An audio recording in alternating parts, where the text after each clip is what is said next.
So how have the New York Rangers gotten off to such a great start over the first month of the season? Let's talk about it.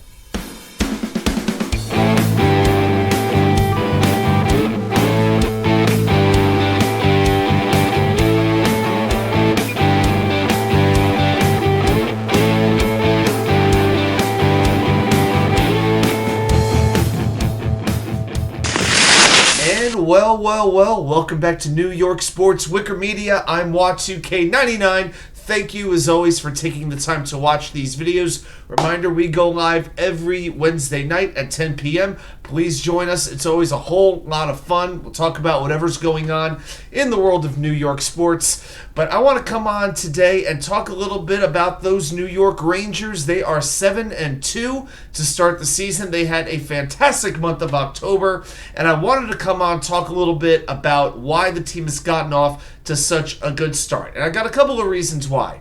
So number one is the style of coaching from peterlaviolette. It has been much more direct. It has been much more hands-on. Say whatever you want about Laviolette. He's been a head coach in the NHL now for nearly a quarter century. He's been around a long time.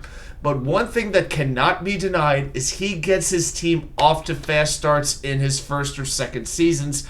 And the Rangers players have definitely bought in. They have embraced the more intense practices. They have embraced the more hands-on approach. And you know what? The intensity from those practices, the faster pace, it carries over into games.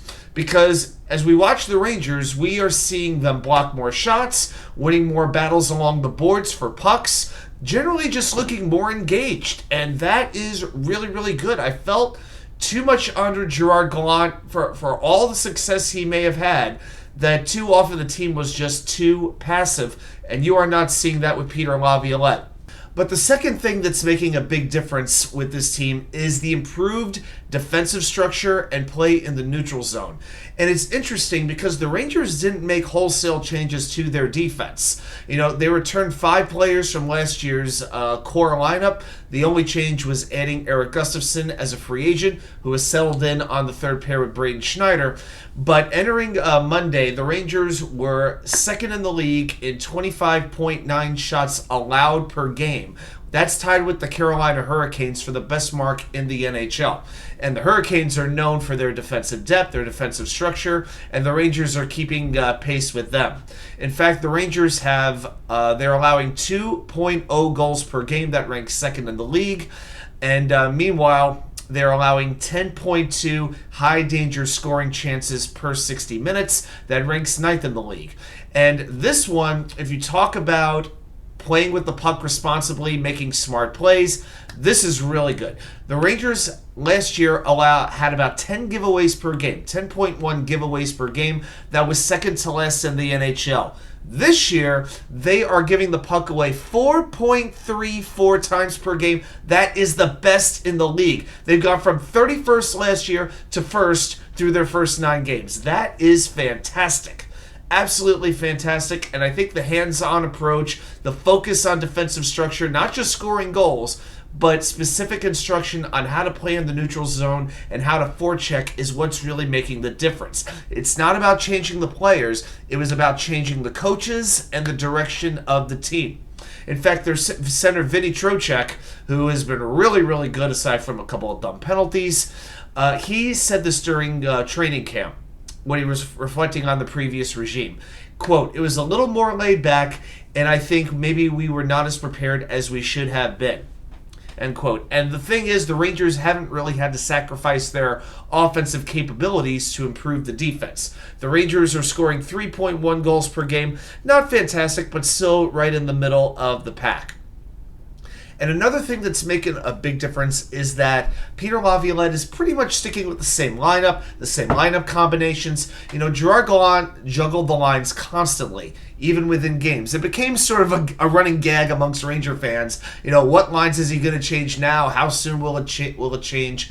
And when you change the lines too much, it's hard for team chemistry to develop. You don't have that level of comfort when you're constantly trying to figure out, okay, where's he going to go? Where's he going to throw this pass? What spot on the ice should I skate over to?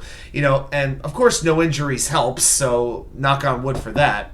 but that's allowed the lines to develop more chemistry and more stability. I mean, the only defensive change through the season so far is when Ryan Lindgren missed the second game of the year in Columbus on October 14th. And for forwards, it's been alternating between Tyler Pitlick and Jimmy Vesey on the fourth line, and Vesey has suited up for the last 5 games. So it is definitely working well with a little bit of consistency with these lines. Another thing that's really working is the free agent signings by general manager Chris Drury.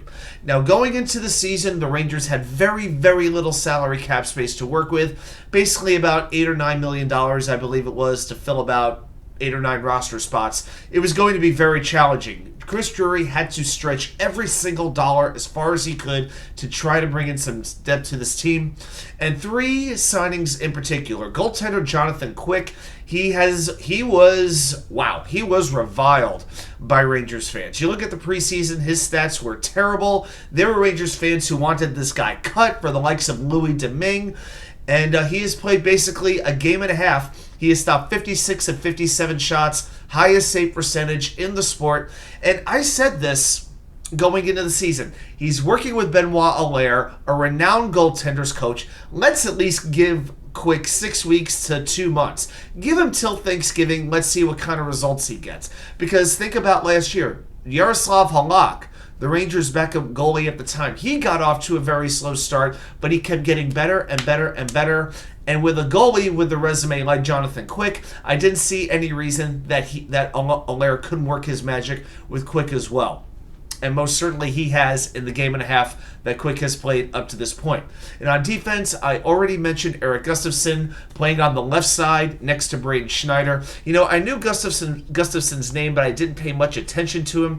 But his reputation was as a better offensive defenseman, but you didn't really hear too much about his defense. Well, I think he's played very well both ways. He's earned a spot on the second power play unit, and the fact that Laviolette knew Gustafsson from his recent time in Washington, I think Laviolette knew he would be a good fit on this team. He wanted one of his guys to come along, and Gustafsson has fit in very well to a spot that's been basically a revolving door for the Rangers in the past, with that third pair left defenseman.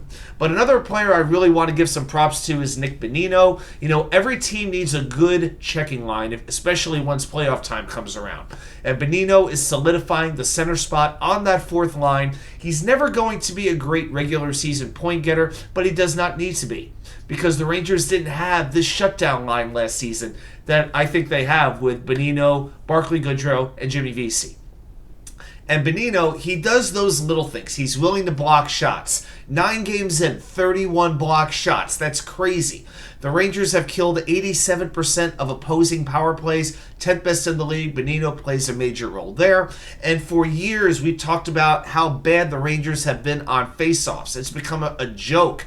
You know, there have been 2 running gags amongst Ranger fans, it feels like. The constant line changes and the anemic performance on faceoffs. Well, Bonino has stepped right in and turned that around. He has won 58.8% of faceoffs. Vinny Trocheck, by the way, has won over 60% of his faceoffs. And the Rangers, as a team, have won 54% of their faceoffs this year, 3rd best in the NHL, and there is not a single Ranger fan who could have imagined being in the top 10 or even top 5 in faceoffs. And by the way, all 3 of those players cost under $1 million for the season. Again, bravo to general manager Chris Drury for not signing necessarily the best players, but signing the right ones, as I referenced the movie Miracle. Any chance to reference Miracle, I will. But one more thing I do want to mention is the younger Rangers players getting some opportunities. Now, let's be honest, they still get a lot of hate from certain Rangers fans who just need to be miserable or they don't know what to do with themselves. But Alexislafreniere has 4 goals. Philip Hedl, Kaapo Kakko, not putting up a lot of points yet. Hedl has not scored a goal just yet. He might still be getting over that preseason injury that did seem to hamper him. But at least through these first 9 games with Laviolette, all 3 have been fixtures in the top 6. And also Will Cooley. You know, he isn't putting up points yet, but playing very solid 2-way hockey on the 3rd line. At least Laviolette is giving him his chance to sort of find himself as well, playing with Vinny Trocheck and blakewheeler. Wheeler, That's maybe the one free agent signing who is not looking all that good. At his age, may not quite have the speed that you're looking for, but by no means are you getting rid of a player, 9 games into the season. So let's see what he does as the season goes on. Clearly, he's making an adjustment to New York and playing in a new system after playing in Winnipeg for all the years that he did. But really with the young players, if Blakewheeler is the biggest problem on this team, I can live with that, with a third-line right wing, right? But now the competition steps up. Okay, Thursday night, the Rangers play Carolina back at Madison Square Garden. Hurricanes are second in the Metro Division at 6-4. And there is something to that first game back at home after a long, long road trip. It's natural to come out a little bit sluggish. The Rangers can't be doing that against a team that's probably the odds-on favorite to win this division. But then they go back out on the road again on Saturday to face the Minnesota Wild before coming back to the Garden next Tuesday night against the red-hot Detroit Red Wings, who are scoring like crazy. I'm telling you, Rangers Red Wings, that's going to be a fun game. Well, those are my thoughts on the Rangers, on where they stand as the month of October has come to its end. Let me know your thoughts on the Rangers starts. You know where to put them, right down there in that comment section. Thank you, everybody, for watching. Please like and subscribe and share with a friend. Thanks again, and I will see you right back here with more content from you know where, the Wicker Chair.